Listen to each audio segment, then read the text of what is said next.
제 인생에서 가장 후회가 되는 것은 남편을 만나 결혼을 한 것이에요. 시간을 되돌린다면 남편과의 결혼을 없던 일로 하고 싶어요. 통쾌하게 복수하고 이혼했지만 저는 지금도 정신과 치료를 받아야 할 만큼 심리적으로 고통받고 있는 상황이거든요. 제 인생에 가장 큰 오점을 남긴 남편과의 결혼과 상처로만 남게 된 이혼까지 제 이야기 한번 들어보실래요? 저는 저보다 3살 많은 남편을 만나서 30대 초반에 결혼을 했어요. 결혼정보업체를 통해서 만나게 된 남편은 직장도 대기업에 다니고 있었고요.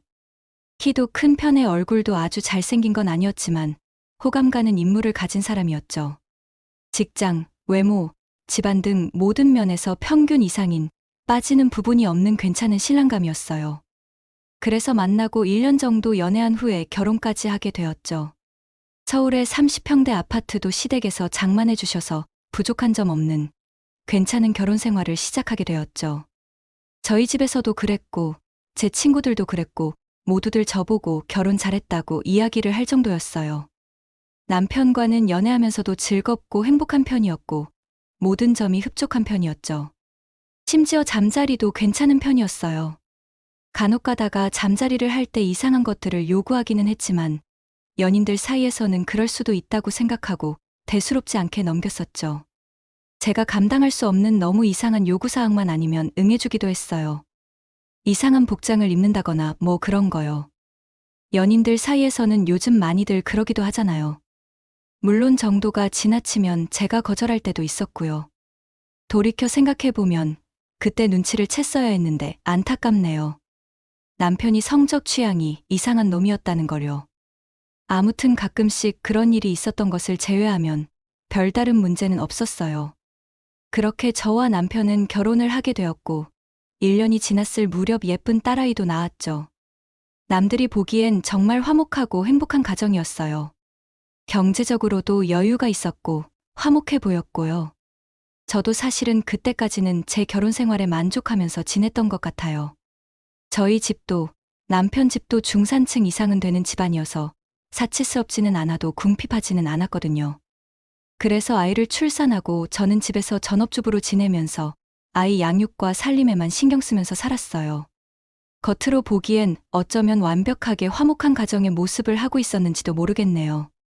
그러다가 결혼 3년차 되던 어느 날이었어요. 우연히 남편이 샤워를 하러 욕실에 들어갔을 때 남편의 휴대폰으로 알림이 온 거를 보게 되었어요. 보려고 본 것도 아니고 마침 남편 휴대폰이 옆에 있는데 알림이 울리길래 눈길이 가서 보게 된 거였죠.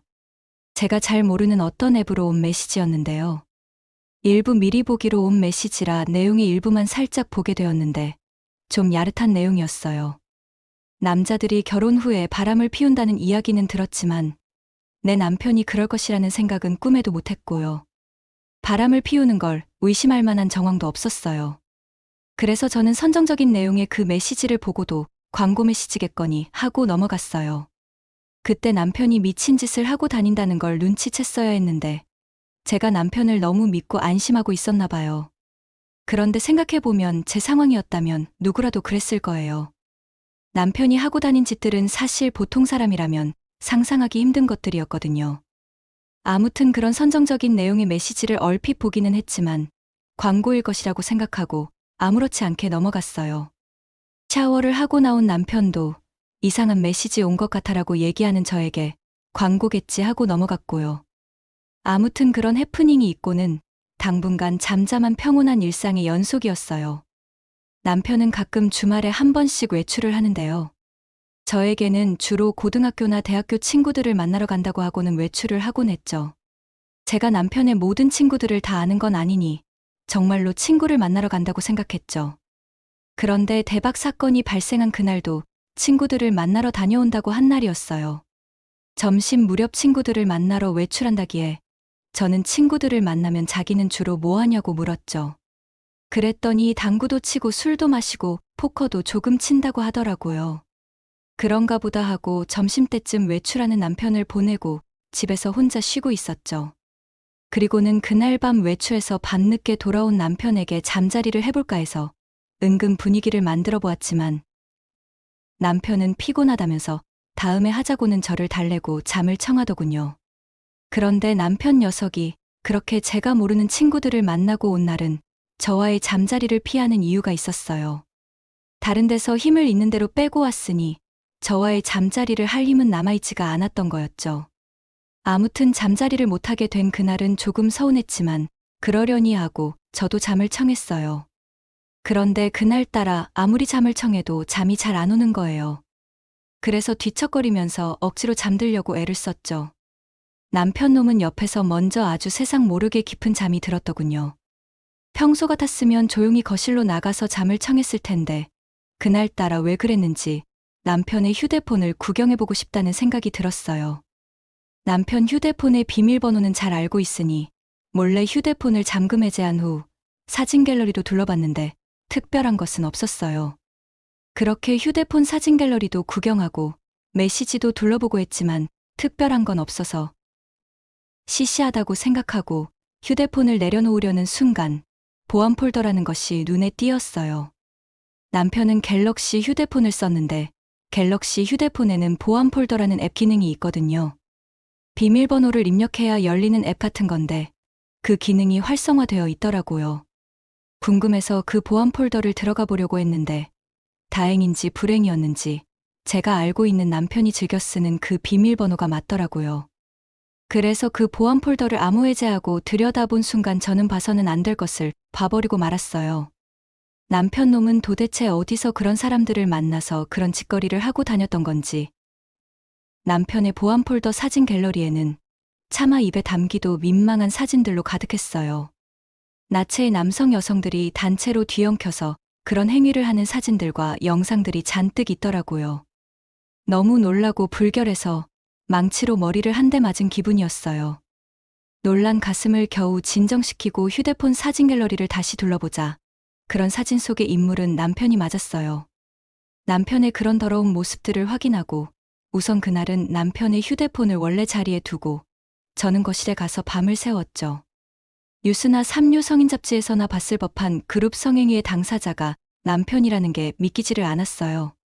그런 더럽고 불결한 인간과 결혼 생활을 이어왔다는 것에 나까지 더러운 인간이 된 것 같은 소름 끼치는 불쾌감이 온몸에 퍼지더라고요. 그제서야 저에게 연애 시절부터 했던 여러 변태적인 요구사항들이 조금씩 이해가 되기 시작했어요. 너무 불결한 기분에 온몸에 소름이 돋고 호흡이 가빠져 올 만큼 기분이 더러웠죠. 밤을 새고 겨우 놀란 가슴을 진정시키고 저는 어떻게 해야 할 것인가 고민하기 시작했죠. 일단 이런 사람과는 더 이상은 살 수 없다는 결론은 그날 밤 바로 내릴 수 있었어요. 도저히 같이 살 수 있을 거란 생각이 들지 않았어요. 물론 이혼해야겠다는 생각은 명확했어요. 다만 그냥은 이혼해주고 싶지 않았어요. 저를 철저히 속이고 더러운 짓거리를 하고 다닌 남편에게 처절하게 복수를 하고 싶었죠. 아침이 새자마자 저는 인터넷을 검색해서 비슷한 경우가 있는지 찾아봤지만 속 시원한 정보를 찾을 수는 없었어요. 답답하더라고요. 이런 문제는 친정에도 시댁에도 제 친구들마저도 그 누구에게도 터놓고 이야기할 수 있는 문제는 아니라고 생각이 들었죠. 그런 얘기를 꺼내면 제가 더 창피할 것 같았거든요. 결국 저는 인터넷을 뒤져 이혼 전문 변호사를 찾아갔고 오래 자세한 상담을 받았어요. 변호사가 그러더라고요. 남편의 부정행위에 대한 증거를 최대한 많이 모아두라고요.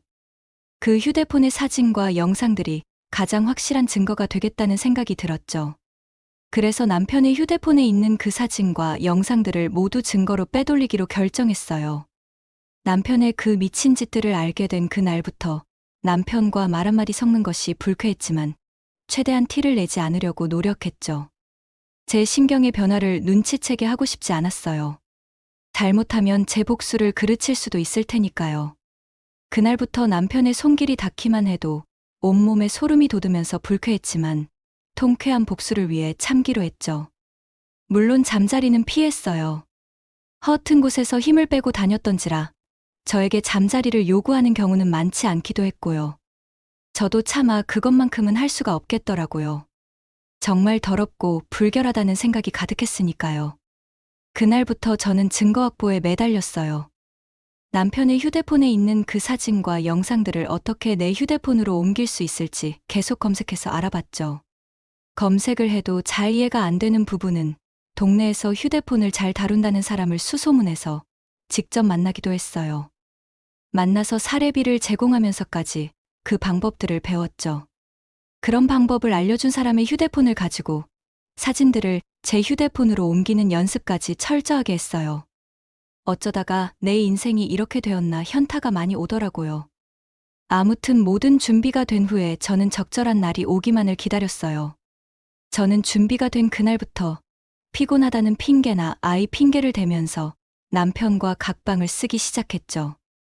그러면서 남편이 곤히 잠든 날만을 기다렸어요. 그리고 어느 날 밤 남편이 깊은 잠이 든 날, 저는 몰래 남편 휴대폰을 열어 그 보안 폴더에 있던 사진과 영상들을 제 휴대폰으로 옮기는데 마침내 성공했죠. 이제 통쾌한 복수를 위한 모든 준비는 끝난 셈이었죠. 저는 남편이 아침에 출근한 후에 아이를 데리고 짐을 싹 챙겨서 친정으로 갔어요. 집에 있는 프린터기로 나체의 남편이 부정행위를 벌이고 있는 사진들을 몇 장 출력해서 안방 침대에 올려두었죠. 그리고 한 장의 메모를 남겼어요. 난 이놈이 벌인 더러운 짓을 다 알고 있고 모든 증거도 확보해 놓았으니 이혼 준비해라. 그리고 아이는 내가 키운다라고요. 잔뜩 짐을 싸들고 아이를 데리고 친정에 간 저를 보고는 엄마 아빠가 도대체 무슨 일이냐면서 다그쳐 물어봤지만 그냥 싸웠다라고만 하고 자세한 이야기는 나중에 하겠다고만 둘러댔죠. 차마 이혼을 결심하게 된 그 사실을 부모님께 이야기할 자신이 없었어요. 아마 누구라도 그러셨을 거예요. 아무튼 저는 어떻게 복수해야 속 시원한 복수가 될 것인지만 생각하고 또 생각했죠. 마음 같아서는 남편의 그 더러운 짓거리를 온 세상에 알리고 싶기까지 했어요. 그렇게 해서 남편이 개망신을 당하게 하고 싶었어요. 하지만 그것도 범법 행위가 되니 그럴 수는 없는 노릇이었죠. 변호사 상담을 한 후 위자료와 양육비를 최대한 받는 것으로 만족하기로 하고 복수의 선을 정했어요. 그래도 분은 풀리지가 않았죠. 마지막 복수의 한 방이라는 생각으로 시어머니에게 대략적인 이혼의 이유만 전했어요. 남편이 부적절하고 더러운 행위를 저질렀고 자세한 이야기는 차마 내 입이 더러워질까봐 입에 담기도 어려우니 자세한 내용은 당신 아들에게 들으시라고 하고 시댁과의 연락도 끊었죠. 그렇게 남편과는 이혼 조정을 통해 내가 원하는 모든 조건을 다 들어주는 조건으로 이혼에 합의하게 되었어요. 접근 금지 명령이라도 받아내고 싶었지만 그건 자체적으로 합의를 끌어냈죠. 만약 나와 내 가족, 딸아이에게 개인적으로 먼저 연락을 해오면 내가 갖고 있는 모든 사진들을 당신 부모님 댁과 직장에 보내버리겠다고 협박했어요. 남편 놈은 꼴에 창피한 건 알았는지 그 후로는 절대 먼저 연락하는 일은 없더라고요. 그렇게 저희 복수는 마무리가 되었죠. 남편 놈은 본인 부모님에게 나 부끄러운 아들이 되었을 거고요. 다시는 본인 딸도 만날 수가 없을 거고요. 그리고 재산의 대부분도 저에게 빼앗겼고요. 저는 그렇게 남편의 거의 모든 재산을 뺐고 아이 양육권도 가져오고 했지만 허탈함이 밀려오더라고요. 영화를 보면 복수를 해낸 주인공들이 대부분 허무함을 느끼고 좌절하던데 제 기분도 비슷했어요. 저는 어떻게 되었냐고요? 복수는 해냈지만 저에게도 큰 타격이 있었죠. 저는 그 사건 이후로도 당분간은 깊게 잠을 잘 수 없었어요. 가끔 어쩌다가 그 사진 속 장면들이 꿈에라도 나오는 날은 식은땀을 흘리면서 깨어나기도 하고요. 그런 악몽을 꾼 날은 종일 기분이 찝찝하고 더럽고 불쾌하죠. 그리고 아직도 주기적으로 정신과 상담을 받아야 할 정도예요. 이렇게 제 인생도 타격을 받고 망가진 셈이죠. 하지만 하나뿐인 딸을 보면서 이겨내고 있어요. 허망해진 마음을 겨우겨우 달래면서 잠들지 못한 새벽에 적어내려간 제 사연을 여기서 마무리합니다. 여러분들도 결혼할 상대방이 혹시나 변태 사이코가 아닌지 꼭 점검하시기 바래요. 혹시나 저처럼 정신 나간 남봉꾼 남편을 만나서 인생을 망치는 일이 없도록요. 제 사연 들어주셔서 감사합니다. 이만 마칠게요.